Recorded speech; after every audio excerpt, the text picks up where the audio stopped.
I don't want my kids to go through what we are dealing with now. We used to have blizzards, lots of snow.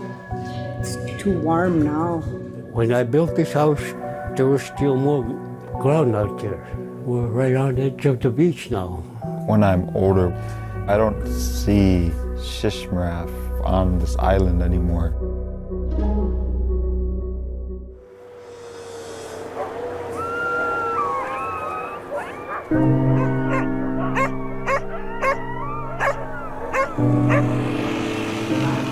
Shishmaref, Alaska is a small Inupiat village just south of the Arctic Circle. The winter sun is scarce, and when it rises, the place is frozen in twilight. It's a harsh, cold environment, a community that survives on ice. We need the ice to go out and hunt for our seals, to get our fish, and we rely so much off the land and the sea. Isa Sinuk is 19 and grew up on this barrier island. His parents raise huskies for sledding and harvest chunks of ice for drinking water. Today, they pull tomcod from a lagoon. The water froze weeks later than normal, the surface just thick enough to fish. Inupiat people have lived here for at least 400 years. But now Isa and his family's greatest fears are being realized. It looks like this community won't last much longer. The culprit? Climate change. Scientists say the Arctic is heating up more than twice as fast as the rest of the planet. What would be the future of this island if people don't move? Then we're gonna be underwater, John. Yeah, this island is done. A trip here then is like a trip into a disturbing future. After one of the big storms, almost all of your neighbors left. Yeah, all the neighbors move over that way to that other end. This is Isa's grandfather, Shelton Kakiak. He lives with his wife Clara in a tiny blue house at the edge of the earth. It's a location that's newly precarious. As temperatures rise, the ocean is freezing later and thawing earlier. That makes the land more susceptible to erosion. Seawalls attempt to hold the island in place, but big chunks of earth have fallen into the sea. The island is slowly disappearing. This is where the coast was expected to be in 2013, and here's where it's expected to be by about mid-century. That ground was way out there, several hundred feet out there. And there was lots of beach, lots of beach.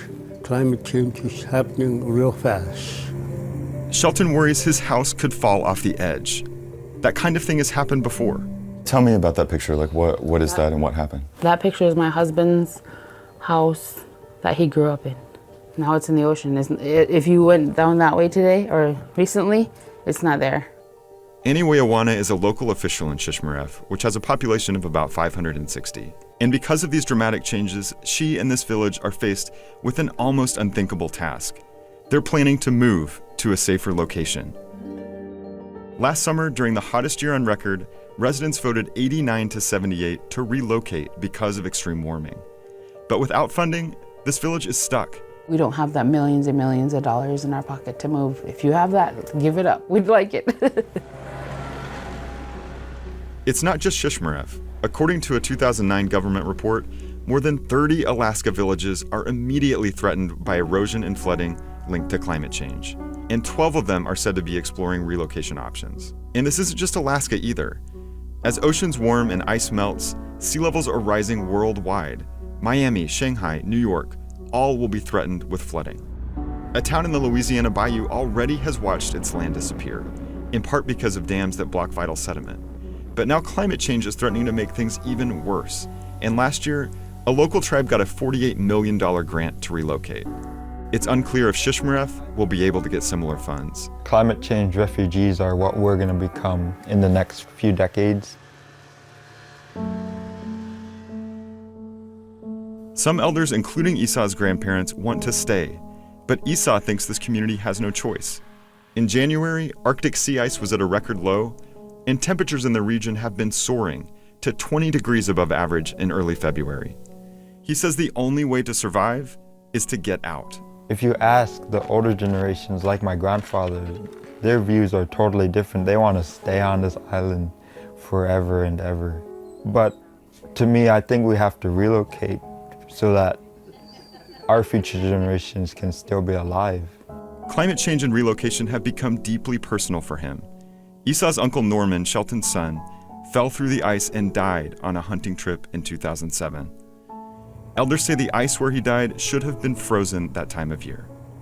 Esau believes that climate change played a role in his uncle's death.